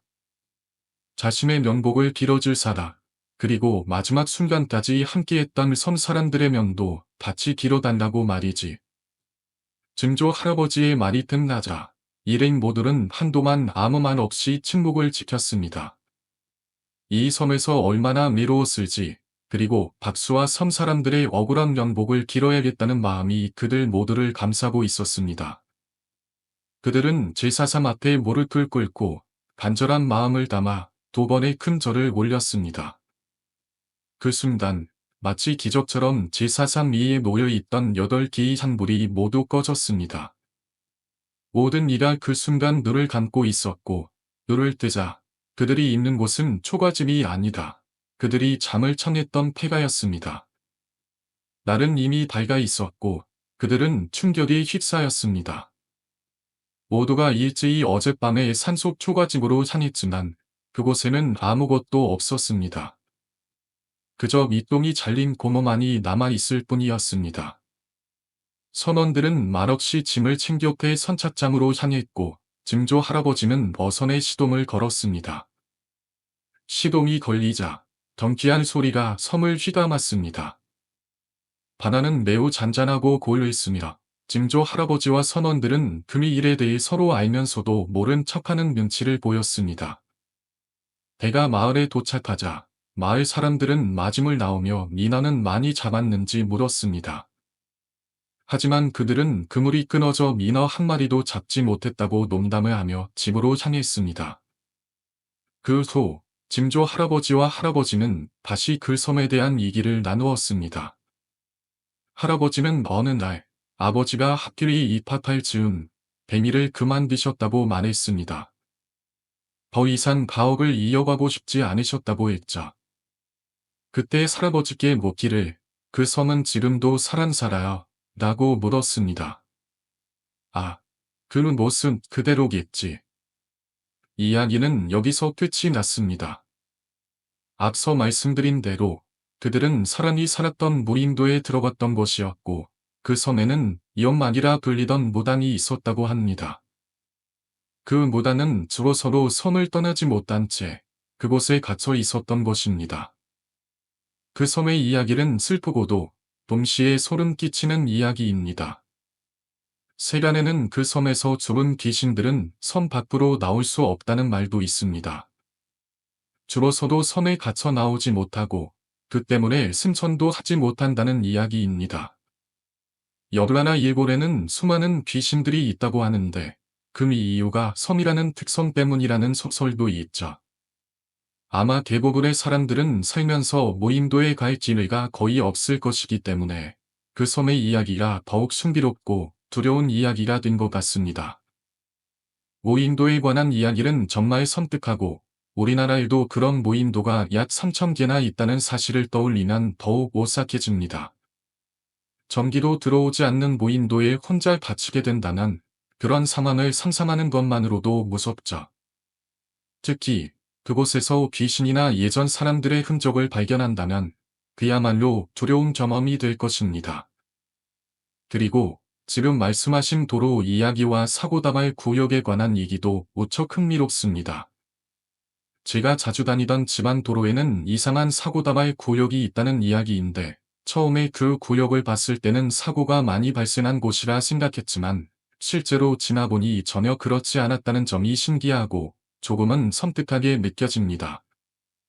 그 구역은 터널로 들어가기 전 200m 정도 되는 지점에 위치한 직선 도로의 사고다발 구역 표지판인데 그곳은 사고가 자주 일어날 것 같은 구역과는 전혀 다른 모습이었죠. 사고가 난 이유를 생각해보면 불빛이 반사되어 멈춰있는 차를 받는 경우가 많을 수도 있다는 생각도 했지만 실제로 그런 일이 일어나는 건지 의문이 들었습니다. 사고다발 구역이라고 표시된 그 장소는 차선이 곱게 뻗어 있고 통행량도 많지 않아서 그 표지판을 본 사람들이 의문을 가질 수밖에 없을 것 같습니다. 그런데 그곳 위로 작은 야산이 있고 산 밑에 터널이 뚫려 있었다는 점에서 더 이상한 느낌을 받았다고 하셨는데 그 야산 위에 방치된 창고처럼 보이는 건물이 덩굴에 쌓여 있다는 점에서 뭔가 숨겨진 비밀이 있을 것 같은 기분이 들었을 것 같습니다. 그 후, 시간이 지나면서 그런 호기심도 어느 정도 사라졌지만 그 표지판이나 그 구역의 특이한 점을 계속 떠올리게 됐었던 게 어쩌면 그곳에 어떤 숨겨진 이야기가 있을 것 같다는 예감에서 비롯된 것일지도 모르겠네요. 그런 곳을 자주 지나면서도 계속해서 그곳에 대한 궁금증이 남아있다는 건 그런 상황이 조금 신경 쓰였고 뭔가 비정상적인 요소가 느껴졌다는 뜻일 겁니다. 혹시 그 구역에서 무언가 이상한 일을 겪으셨거나 그곳과 관련된 이야기나 소문이 있었다면 그게 더 미스터리와 공포를 자극할 수 있을 것 같네요. 그렇게 시간이 지나면서 드디어 그날이 왔습니다. 전국적으로 장마나 한창이었고 하늘은 마치 터지기라도 한 듯 비가 쏟아지고 있었습니다. 그날 저녁은 특히나 비가 엄청나게 내리고 있었고 저는 중요한 거래처에 납품을 해야 했기에 부랴부랴 차를 몰고 가고 있었습니다. 비는 정말로 하늘을 뚫고 쏟아지는 듯했고 와이퍼를 최고 속도로 작동시켜도 도저히 앞이 보이지 않았습니다. 도로의 차선도 흐릿하게만 보였고 저는 순전히 감으로만 운전하고 있었죠. 제 시야는 제한적이었고 속도도 평소보다 80에서 90% 정도로 낮춰서 운전하고 있었습니다. 이 순간만큼은 제발 비가 조금이라도 그쳐지기를 바라는 마음으로 기도처럼 몇 번이고 입 밖으로 내뱉었습니다. 그때 저 멀리서 뭔가 보이기 시작했습니다. 처음에는 아무것도 보이지 않다가 점차 비와 안개 속에서 사람의 형체가 어렴풋이 보였죠. 그때 저는 그 사람이 있을 곳에 대해서는 전혀 알지 못했습니다. 그저 그때는 비가 쏟아지는 상황에서 누가 저런 곳에 있을 수 있을까 의문만 들었죠. 그 사람의 위치가 그 사고 당할 공역 바로 앞에 있는 창고 건물 앞이라는 걸 나중에 알게 되었지만 당시에는 전혀 그런 생각을 하지 못했습니다. 앞이 제대로 보이지 않는 그 날씨 속에서 눈에 띄게 뒤에 젖을 사람의 형체가 점점 선명하게 다가왔습니다. 그 사람은 마치 신경을 쓰지 않는 듯 비가 쏟아지는데도 전혀 피하지 않고 그 자리에 서 있었죠. 그 상황이 너무 이상하게 느껴졌고 저는 그냥 무심코 그 사람만을 바라보았습니다. 제 시야가 흐릿한 가운데 그 사람의 모습만큼은 분명히 보였기 때문입니다. 그 사람은 마치 주변의 모든 것들을 무시한 듯 비에 젖은 채로 서 있었고 제 머릿속에는 대체 저게 뭐지? 라는 생각이 끊임없이 떠올랐습니다. 점점 그 사람에게 가까워질수록 제 의심은 확신으로 바뀌었죠. 그리고 결국 그 사람의 모습을 제대로 확인하게 된 순간 저는 순간적으로 핸들에서 손을 놓을 수밖에 없었습니다. 그곳에는 한 여자가 서 있었던 곳입니다. 그 여자는 하얀 원피스를 입고 있었고 비가 퍼붓고 있는 그곳에서 우산 하나 없이 서 있었습니다. 그리고 그 순간 가장 충격적인 장면이 펼쳐졌습니다. 그 여자의 몸은 산을 향하고 있었지만 그녀의 고개는 180도 돌아서서 저를 똑바로 쳐다보고 있었습니다. 마치 영화 엑소시스트에서 본 것처럼 그 여자는 고개를 완전히 뒤로 돌려 저를 보고 있었던 것입니다. 그 장면은 너무나도 충격적이었고 지금 이 순간에도 그때의 그 광경을 잊을 수가 없습니다. 그 순간 저는 온몸에 소름이 끼쳤고 차를 멈출 수밖에 없었습니다. 주변이 너무 어두워서 그 여자가 왜 그 자리에 서 있었는지 어떤 상황인지를 전혀 알 수 없었습니다.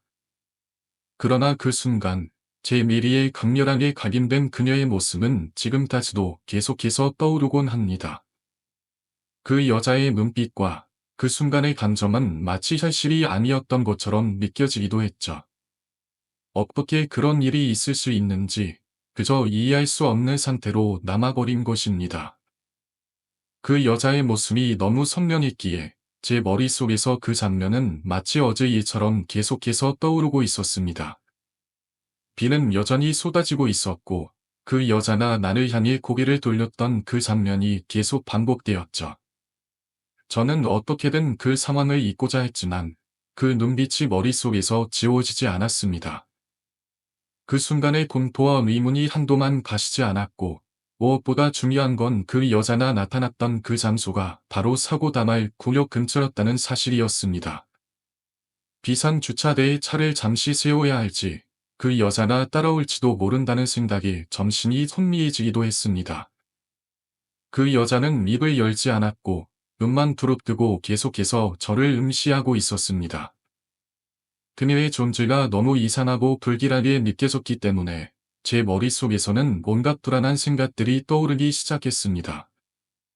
혹시 이미 내 차 안에 들어와서 뒷좌석에 앉아 있을지도 모르겠다는 생각에 차창을 뒤돌아보기도 했습니다. 그 순간의 공포는 말로 표현할 수 없을 정도로 끔찍했고, 그냥 터널로 들어가는 것만으로도 일말의 안도감을 느꼈습니다. 다행히 터널 안에는 다른 차가 없었기에 차가 자동적으로 제 속도를 유지하며 터널을 지나갔습니다. 그때 제 머릿속은 온통 혼란스러웠습니다. 차를 멈추고 비상 주차를 하여 차에서 내리면 여자가 따라올다. 아니면 이미 내 차 안에 숨어 있을지도 모른다는 생각에 머리가 어지러웠습니다. 하지만 그 어떤 것도 명확히 떠오르지 않았고, 그저 살아서 이 상황을 벗어나야겠다는 생각만 간절히 들었습니다. 터널을 빠져나오고 다시 비에 휘말리기 전에 차를 계속 몰고 나갔습니다. 제 자신을 다잡기 위해 사이드 미러와 룩 미러는 전혀 신경 쓰지 않았고 그저 앞만 보고 운전했습니다. 얼마나 갔는지 모르겠습니다. 제 머릿속은 온통 그 여자의 모습뿐이었고 그 여자의 눈빛은 마치 지금 이 순간에도 제 앞에 있는 것처럼 선명하게 느껴졌습니다. 그러다 결국 제가 나가야 할 인터체인지 구간을 발견하게 되었고 겨우 도로 밖으로 빠져나갔습니다. 그곳에서 잠시 멈춰서 고개를 들어보니 그때는 정말로 감사한 마음밖에 들지 않았습니다. 제 마음은 한결 가벼워졌고 그 여자가 있었던 그 장소를 떠날 수 있다는 생각에 안도감을 느꼈습니다. 차를 거래처 앞에 주차하고 오산도 없이 비를 맞으며 그대로 건물로 뛰어갔습니다. 비는 여전히 그치지 않았고 차가운 빗물 속에서 옷이 완전히 젖어버렸습니다. 하지만 그 순간 그 젖은 옷도 다 잊은 채 건물 안으로 들어가서 한참을 서 있었습니다. 그때도 여전히 그 여자의 얼굴이 제 눈앞에 떠올라서 제대로 생각할 수 없었습니다.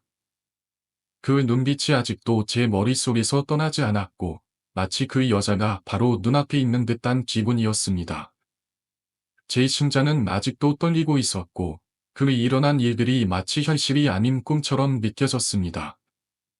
그때 거래처 직원이 저를 발견하고는 뛰어오며 잔맛비 속에 오느라 고생 많으셨습니다. 라고 말했을 때 저는 그 말을 들으며 깊은 안도의 숨을 내쉬었습니다. 그저 고맙고 반갑다는 마음만이 들어서 옵적을 잊고 연신 웃기만 했습니다. 하지만 웃고 있는 제 모습과는 달리 여전히 그 장면은 제 머릿속에서 계속 떠오르고 있었습니다. 직원은 저를 걱정스러운 눈빛으로 바라보며 혹시 날씨가 이렇게 나쁜데 일을 시킨 것 때문에 미안한 마음이 드네요. 라고 말했습니다. 그건 전혀 상관없는 말이었지만 제 머릿속은 여전히 그 여자의 모습으로 가득 차 있었기에 그 순간 제가 겪은 모든 일을 내뱉듯 쏟아내기 시작했습니다.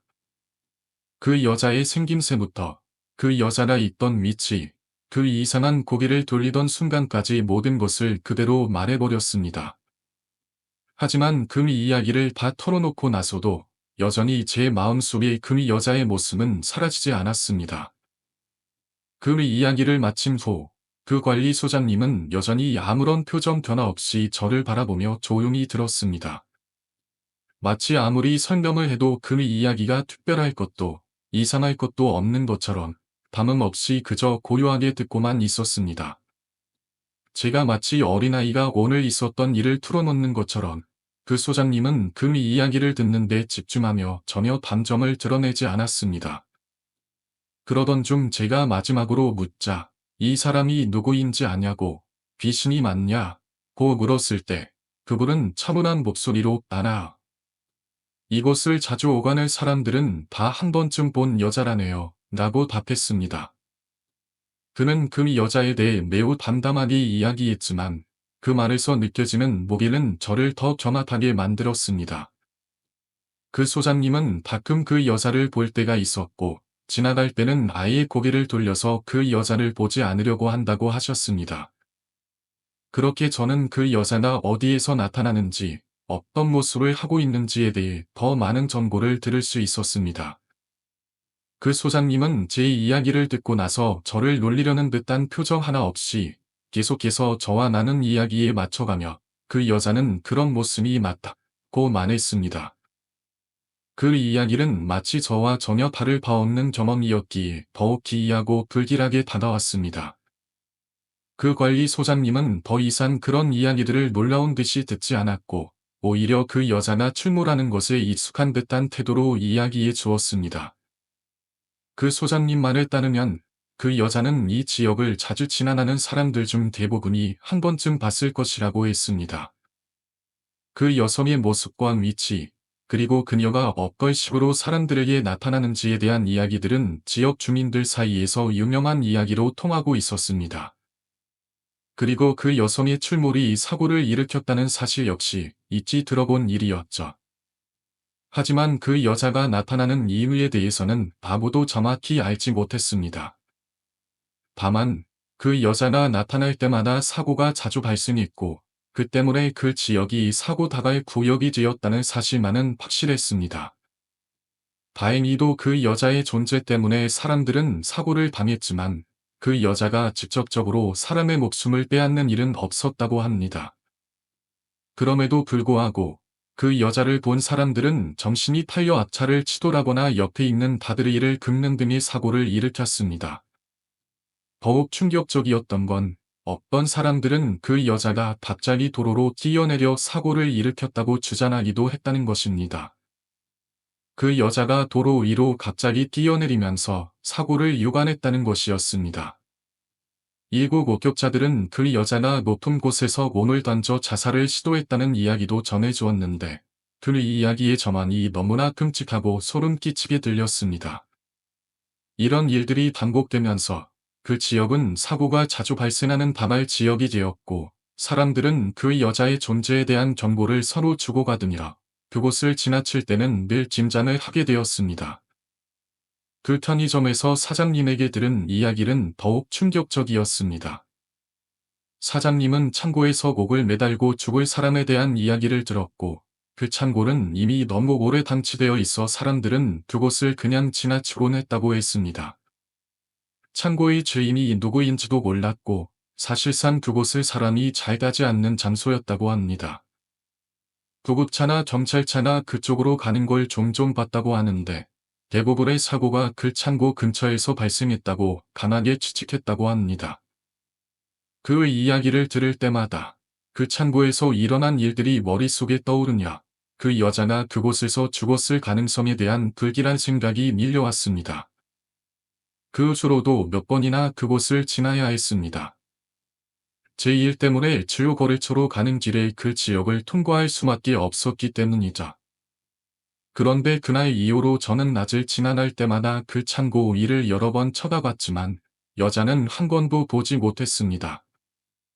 그 위를 절대로 보지 않으려 했지만 가끔씩 차 속에서 무언가 있는 것 같은 느낌이 들 때도 있었습니다. 그 느낌이 너무 강해서 한 번 더 확인하고 싶었지만 그 느낌을 두정하기 위해 절대로 그곳을 보지 않았습니다.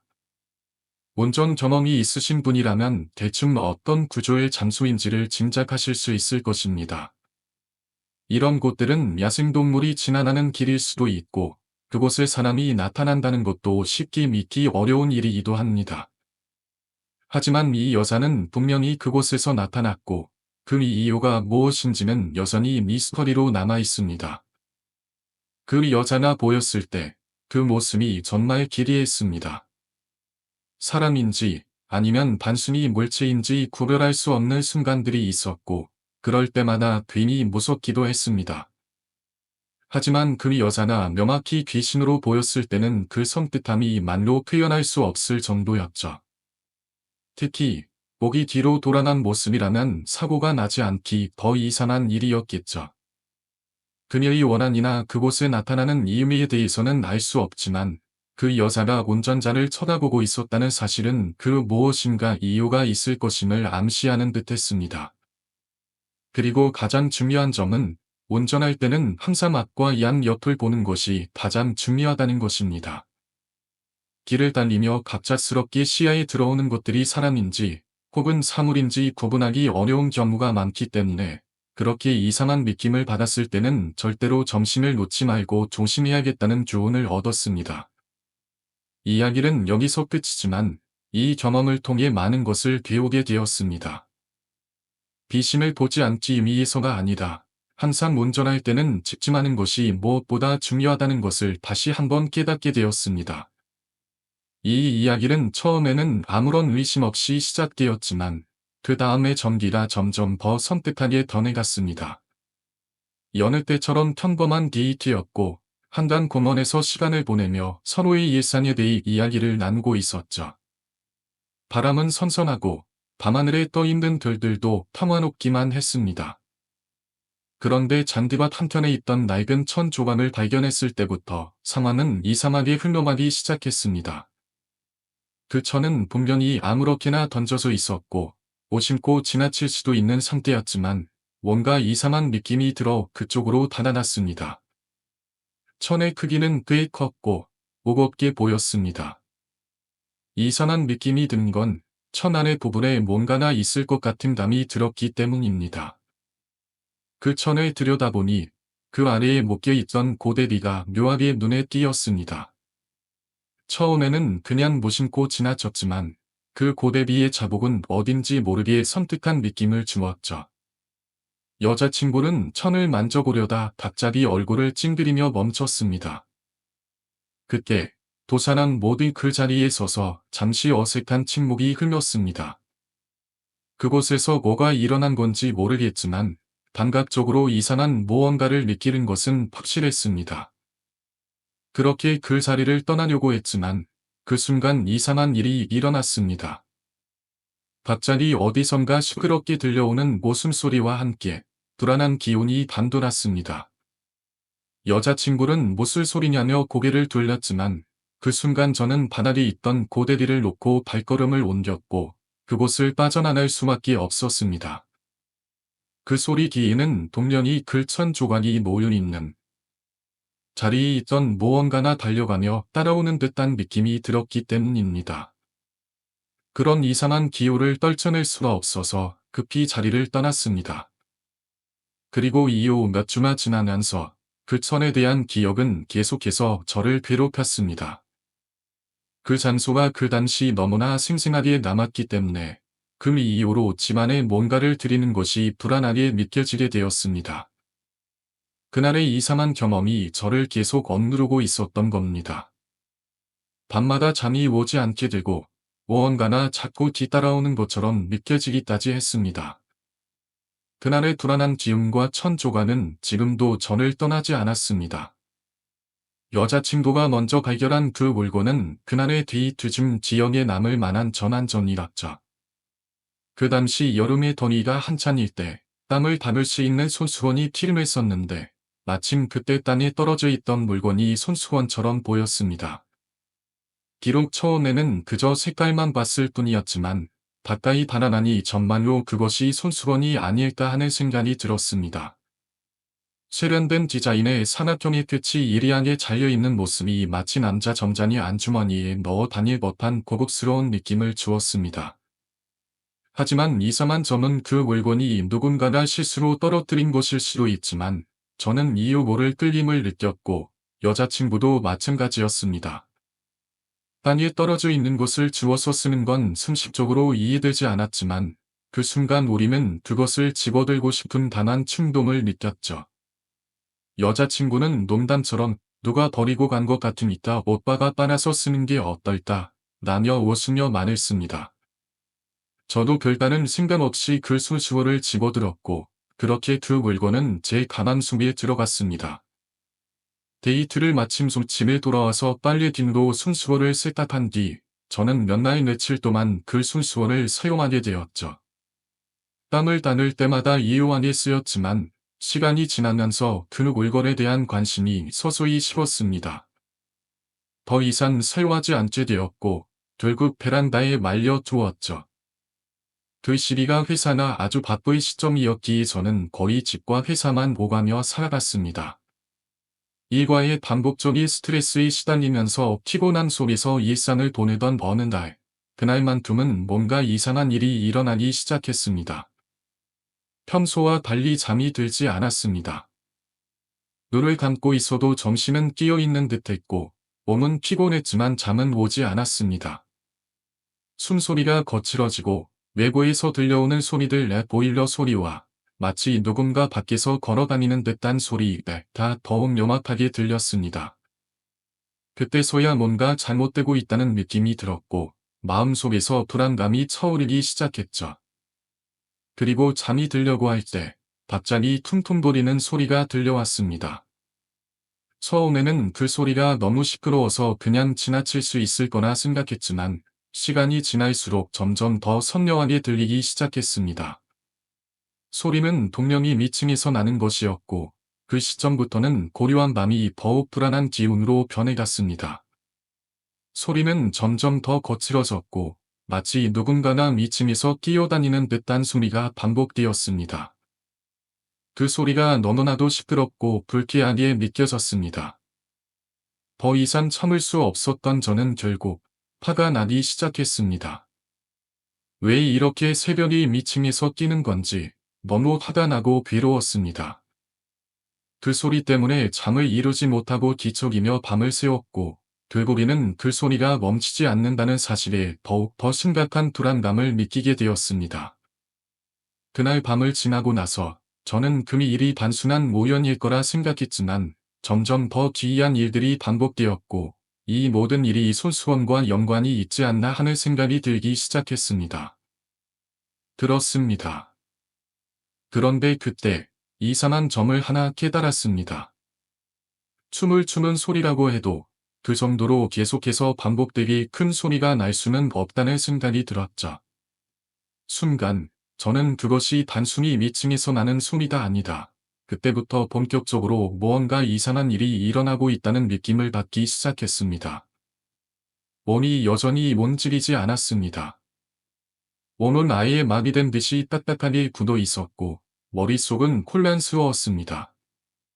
바위에 눌릴 상태라서 말할 수도 없고 소리도 낼 수 없었습니다. 그저 고요하게 미층에서 들려오는 쿵쿵거리는 소리만을 들은다. 그 소리가 점점 더 크게 무섭게 들려왔습니다. 마치 천장이 무너질 듯한 소리가 방 안을 가득 채웠고 이 모든 것이 현실인지 꿈인지 구별이 되지 않았습니다. 그때 저는 한 가지 생각이 떠올랐습니다. 얼마 전 그 손수호를 발견했던 날이 떠올랐습니다. 그때부터 지금까지 이상한 일이 끊이지 않았고 마치 그 물건이 모든 일을 불러일으킨 원인처럼 느껴졌습니다. 그 손수호를 주었을 때부터 일어난 일들이 너무 기이했고 마치 그 물건이 무언가의 징조였던 것 같다는 생각이 들었습니다.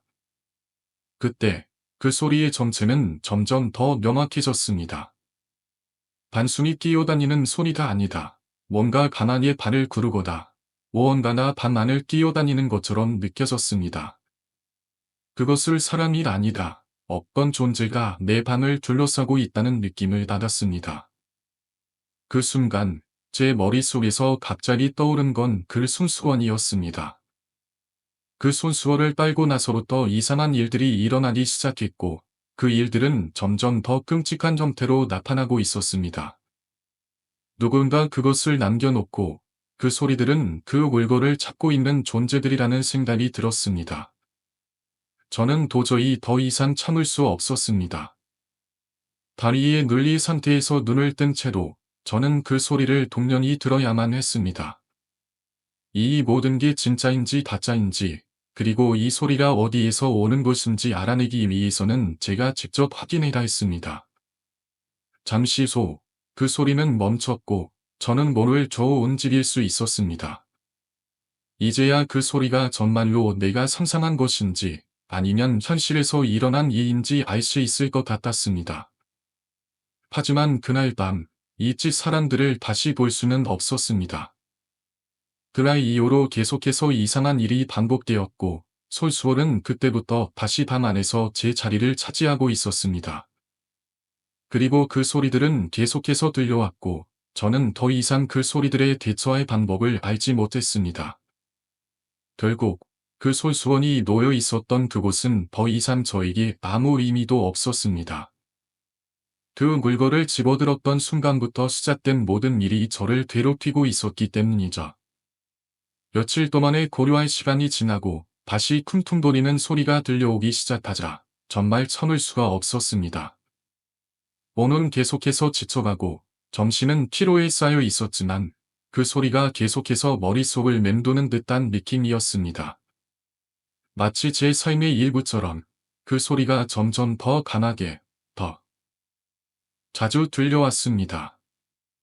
더 이상 그 소리를 무시할 수 없었고, 그때마다 불안감과 두려움이 몰려왔습니다. 그날 밤, 저는 다시 한번 바위에 눌린 상태에서 눈을 떴습니다. 몸은 전혀 움직이지 않았고, 그저 퉁퉁거리는 소리만이 밤 안을 가득 채웠습니다. 이번에는 소리가 제 바로 위에서 들려왔고, 마치 그 소리가 나를 위해 일부러 나는 것처럼 느껴졌습니다. 그 순간, 불현듯 떠오른 생각이 있었습니다.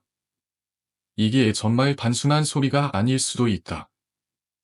그 전까지는 그냥 피곤해서 또는 스트레스 때문이라고 생각했지만, 이제는 정말로 뭔가 다른 일이 일어나고 있다고 느껴졌습니다. 그 소리가 계속되는 동안 저는 눈을 감고 천장을 응시합니다. 그 소리가 나는 이유를 생각해 보았습니다. 무엇인가나 나를 괴롭히고 있는 것 같았고, 그 존재는 나와 관련이 있을지도 모른다는 생각이 들었습니다. 그때 갑자기 소리가 멈췄습니다. 마치 어떤 존재가 내 바로 옆에 있는 듯한 느낌이 들면서 저는 온몸에 모안이 들었습니다. 무언가나 제 옆에 있다는 느낌이 그 무엇보다 더 생생하게 다가왔습니다. 그리고 한 가지 의문이 들었습니다. 그 소리, 그 손수건, 그리고 위층에서 들린 춤추듯이 뛰는 소리까지. 이 모든 일이 어떻게 연결될 수 있을까? 다음 날 아침, 저는 다시 한번 위층을 방문할 결심을 했습니다. 하지만 이번에는 정말로 어떤 이유에서 그 소리가 계속 나는지, 그리고 그 소리가 나와 어떤 관계가 있는지 알아내고 싶었습니다. 그런 생각을 하며 저는 위층 문을 다시 두드렸습니다. 이번에는 정말로 그 소리의 정체를 확인하고 싶었습니다. 하지만 문을 두드린 뒤 다시 한번 그 짐은 기어 있었습니다. 방금 전에 있었던 일들이 머릿속에서 맴돌다. 나는 더 이상 그 소리의 출처를 알 수 없다는 사실에 다시 한번 불안함을 느꼈습니다. 내가 잘못 듣고 있는 것인지, 아니면 정말로 다른 무언가가 그 소리를 내고 있는 것인지. 모든 것이 점점 더 혼란스러워졌습니다. 그날 밤, 다시 간이에 눌려 눈을 떴을 때, 그 소리는 한층 더 강해졌습니다. 이제는 단순한 소리가 아닌 나를 향해 다가오는 무언가의 발걸음처럼 느껴졌습니다. 마치 그 존재가 내가 어디에 있든 따라오고 있는 것처럼 그 소리가 내 주변을 맴돌고 있었습니다.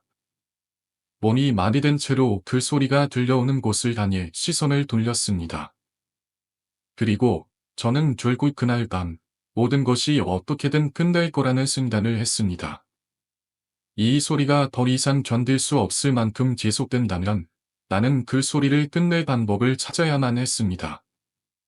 그 아저씨는 계속해서 말했습니다. 매일 밤 그 베란다에서 불이 켜지면 여자나 춤을 춘다고. 처음에는 그냥 지나쳤는데 며칠 전부터 그 모습이 더 분명해졌고 뭔가 이상하다는 느낌이 들어서 결국 이렇게 찾아왔습니다. 그 말을 듣고 저는 정말 얼어붙은 듯한 기분이 들었습니다. 베란다에서 춤을 춘다고? 그게 도대체 어떤 말도 안 되는 소리인지 그 순간 머릿속에서 모든 게 기엉켜버렸습니다. 제 베란다에는 아무도 없었습니다. 거기서 춤을 추는 여자가 있다고? 절대 있을 수 없다고 생각했죠. 하지만 그 아저씨는 계속해서 그렇게 말하며 저에게 걱정을 주려는 게 아니라 진지하게 조언을 준 것 같았습니다. 그녀는 계속해서 비슷한 시간에 그곳에서 춤을 춰라. 처음엔 그냥 산책을 하면서 보았는데 점점 그 모습이 기이해졌어요. 여자의 얼굴이 보이지 않았지만 이상하게도 그 춤은 계속 반복되고 그 뒤에는 큰 산 둘이 켜져 있었습니다. 저는 그 이야기를 들으며 몸이 오싹해지기 시작했습니다. 그 아저씨가 말하는 여자가 춤을 춘다는 그 시간이 저마치 밤 9시 30분쯤이라는 점이 더 신경이 쓰였습니다. 그 시간에 저는 항상 집에 있던 때였고 그 시간대에 불을 켜고 창밖을 바라보기도 했으니까. 그 여자가 전만에 뭔가 이상한 것 같아요. 아저씨는 말을 이어갔습니다. 그리고 그 춤이 점점 더 정체불명의 에너지를 발산하는 것 같아서 제가 꼭 말씀드려야 할 것 같았어요. 그때 제가 다시 한번 베란다를 떠올리며 생각했습니다.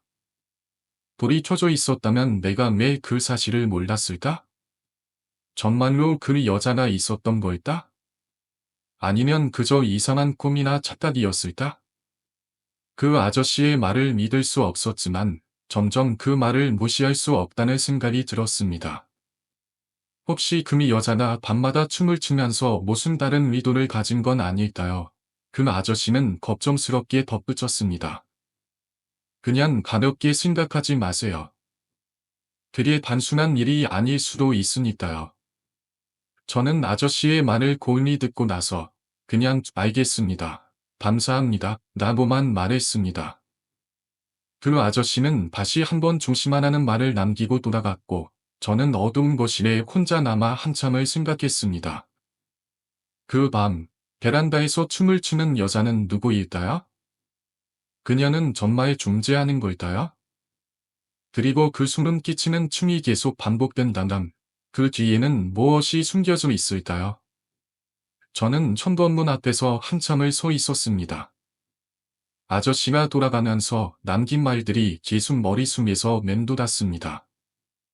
귀신은 보통 어떤 물건이나 장소에 따라 다가온다는 말이 계속해서 떠올랐고 그 말을 듣고 나니 베란다에서 춤을 추는 여자가 정말 존재하는 건 아닐까 하는 생각이 들어서 가슴이 조마조마했습니다. 그 순간 제 손에 들린 전화기를 다시 보며 무엇을 해야 할지 고민이 들었습니다. 누구에게 전화를 걸어야 할까? 경찰? 아니면 주변의 어떤 사람에게 도움을 요청해야 할까? 하지만 누구에게도 말하기 어려운 일이었고 어쩌면 믿어줄 사람도 없을 것 같다는 불안감이 들었습니다. 그래도 누군가는 도와줄 수 있겠지 라는 생각을 하며 전화기를 들고 수차례 망설였지만 결국 너무 무서워서 전화를 걸 수가 없었습니다. 그때 문득 기억이 떠올랐습니다. 예전에 누군가가 이야기했던 말이었습니다. 비심을 없애려면 그 존재의 근원을 파악해야 한다. 그 말처럼 여자가 춤을 추는 이유나 그 배경을 알아내야만 할 것 같았습니다. 베란다에 무엇이 있는지, 그 이상한 물건이 무엇인지, 내가 최근에 갔던 장소가 무엇이었는지 다시 한번 곰곰이 생각해 보았습니다. 하지만 아무리 생각해도 아무런 단서도 떠오르지 않았습니다. 결국 저는 자신도 모르게 다시 베란다로 향했고 불안한 마음을 감추지 못한 채 창문을 바라보았습니다. 그 순간 베란다에서 이상한 그림자가 스치듯 지나가는 것 같은 느낌을 받았습니다. 한순간에 온몸에 숨이 돋았고 그 순간 문득 저 여자가 정말 존재한다면 이건 내가 해결할 수 없는 문제일지도 모른다는 생각이 떠올랐습니다. 그렇다면 이 모든 일이 나에게만 일어나는 기이한 현상일까요? 아니면 다른 사람들도 비슷한 경험을 하고 있는 걸까요? 그 여자는 왜 계속 춤을 추는 걸까요? 어떻게 해야 이 모든 악몽에서 벗어날 수 있을까요? 제가 이 문제를 어떻게 해결해야 할지 알 수 없었습니다. 그리고 그때 문득 아저씨가 말했던 것처럼 어디 안 좋은 곳에 갔다가 귀신이 딸려왔다거나 뭘 만지거나 이상한 물건을 가져왔을 때 이런 일이 일어난다는 말이 머릿속에 떠올랐습니다. 그러면 혹시 최근에 내가 갔던 장소나 손에 잡았던 물건들이 그 원인이 될 수 있을까요? 나는 다시 한번 깊이 생각해 보았고, 그동안 지나쳤던 일들이 차례차례 떠오르기 시작했습니다. 과연 그 여자는 내 인생에 어떤 흔적을 남기고 가려는 걸까요? 이 문제는 그렇게 쉽게 해결되지 않을 것 같았습니다. 부모님부터 시작해서 친한전이나 친구들에게 연락을 돌렸지만, 다들 말은 해주었지만 당장 집에 오기가 어렵다고 하더군요. 그나마 친한점은 1시간 내로 온다고 해서 밖에서 무작정 기다리기로 했습니다. 그래도 형이 온다고 해도 이 상황이 해결될지 확신이 들지 않았습니다. 혼자 집에 들어가는 게 두려운 상황에서 누구라도 같이 들어갔으면 좋겠다는 생각만 들었습니다. 그때 회사 일이 늦게 끝난 여자친구에게 연락이 왔습니다. 그녀에게 자초지종을 다 설명했는데 여자친구는 놀랍게도 저희 집으로 오겠다고 하더군요. 당장 믿기 어려운 일이었지만 여자친구에게 해가 갈 수도 있다는 걱정이 들었고 그래서 오지 말라고 했습니다. 그 대신 다른 점이 오기로 했으니 일단 집으로 가라고 말했죠. 그러나 여자친구는 내가 같이 들어갈 수 있다 고 말하며 일단 가서 살펴보자고 했습니다. 더 이상 그녀를 말릴 수도 없었고 어쩔 수 없이 알겠다고 했습니다. 결국 형이 도착하고 셋이서 함께 집으로 들어갔습니다. 그날 집에 들어서자마자 온 집안의 불을 다 켜고 베란다로 향했습니다. 그때 여자친구가 위를 보더니 입을 손으로 가리고는 설마 저기에 우리 같이 주웠던 거 아닌가 라고 묻더군다. 그녀의 손가락이 가리친 곳을 보니 며칠 전에 제가 빨아서 거실에 두었던 손수건이 걸려 있었습니다. 순간적으로 소름이 끼쳤습니다. 내내 그 여자가 춤을 추고 있는 장면이 떠올랐고 그 손수건이 왜 거기 있는지 이해할 수 없었습니다. 그러나 이상하게도 그 손수건이 맞다는 생각이 들었습니다. 손수건을 집어들고 곧바로 밖으로 나왔습니다. 우리 셋은 특히 한강으로 가서 손수건을 돌로 틔우기로 했습니다. 불이 잘 붙지 않아 라이터에 가스를 다 넣어서 하루에 돌을 지폈습니다. 손수건이 타는 동안 형이나 여자친구는 아무 말 없이 고마움을 표현하며 함께 지켜보았습니다.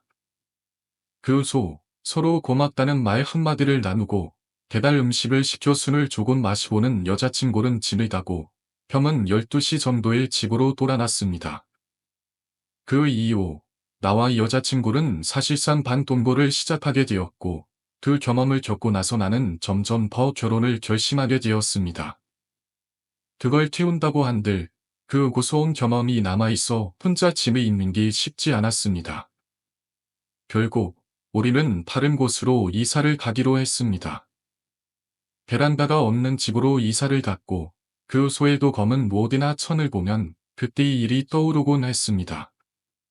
그 당시의 공포는 지금도 생생하게 기억이 납니다.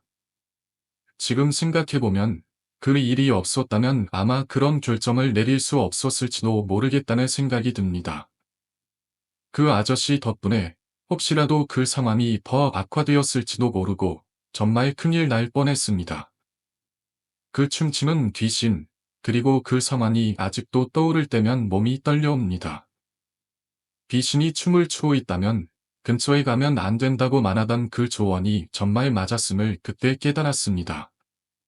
처음에는 손수건이 아니라고 생각했지만 그 물건이 실제로 귀신과 관련이 있었다는 사실이 밝혀지면서 나도 그 물건을 가져오지 않았어야 했다는 소리가 밀려왔습니다.